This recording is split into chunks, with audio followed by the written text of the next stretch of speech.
ஸ்மார்ட்டா இருக்க பார்க்கிறோம், பட் ப்ராப்ளத்துல இருந்து வெளியே வர முடியவில்லை. பட் இயேசு இதுக்கான சொல்யூஷன் என்ன கொடுக்கிறாரு? வேதம் இதுக்கு என்ன சொல்லுது அப்படி சொன்னா, எண்ணத்தை உண்போம், எண்ணத்தை குடிப்போம், எண்ணத்தை உடுப்போம் என்று கவலைப்படாதீங்கன்றார். ஃபர்ஸ்ட் ஒரி பண்ணாதீங்க.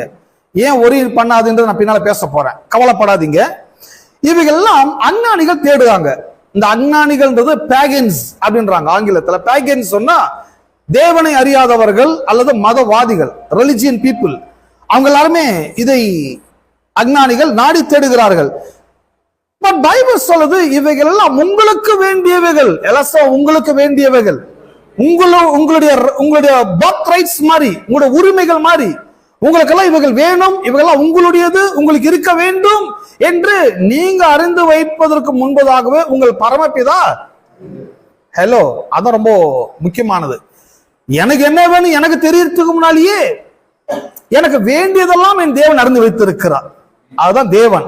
நான் சொல்லிதான் என் தேவனுக்கு என் தேவைகள் தெரியணும்னு சொன்னா முதல்ல அவர் தேவனாவே இருக்க முடியாது. தேவனா யாரு? எனக்கு தெரியறதுக்கு முன்னாலேயே அவருக்கு தெரிஞ்சிருக்கணுங்க. பட் நாம வர்ஷிப் பண்ற காட் தேவன். நான் சொல்லி என் பிரச்சனைகள் அவரை தெரிவிக்க வேண்டிய அவசியம் இல்லை. ஏனென்றால் என்னை உருவாவதற்கு முன்பதாக, படைப்பதற்கு முன்பதாகவே என் தேவைகள் அனைத்தையும் அவர் அறிந்திருக்கிறார். ஆகவே எனக்கு என்ன வேணும்னு எனக்கு அந்த அறிவு வரத்துக்கு முன்னாலேயே அவருக்கு தெரியுது. அப்போ பைபிளுடைய கான்செப்ட் என்ன? பைபிளுடைய போதனை என்ன? உங்களுக்கு என்னென்ன வேணுமோ உங்களுக்கு தெரியறதுக்கு முன்னாலேயே உங்கள் தேவன் அறிந்திருக்கிறார். அப்போ உங்கள் தேவை அவர் அறிந்திருக்கிறார்ன்ற பட்சத்துல நீங்க அதை பற்றி ஏன் கவலைப்படுறீங்கன்றாரு. நீங்க அதை பற்றி ஏன் கவலைப்படுறீங்க? அப்போ தேவை இருக்கிறதுனால வேற என்ன பண்ண முடியும்? தேவைகள் இருக்கிறதுனால கவலைப்படுங்கன்னு சொல்ல, இந்த தேவைகள் வெளியே வருவதற்கு கடவுள் கொடுக்கிற ஒரு ஃபார்முலா, ஒரு ரூட் என்ன? முதலாவது தேவனுடைய ராஜ்யத்தையும் நீதியும் தேடுங்கள். எல்லாம் தேடுங்கள். தேடுங்கன்னா அது ஒன்றும் காணாம போல தேடுறதுக்கு.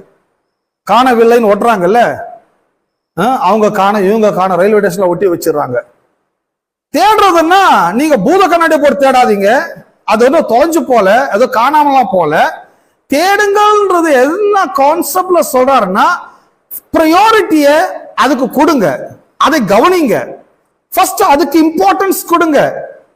அதை அப்படி தேடுங்கன்னா அதுக்கு ப்ரையாரிட்டி கொடுங்கன்றாங்க.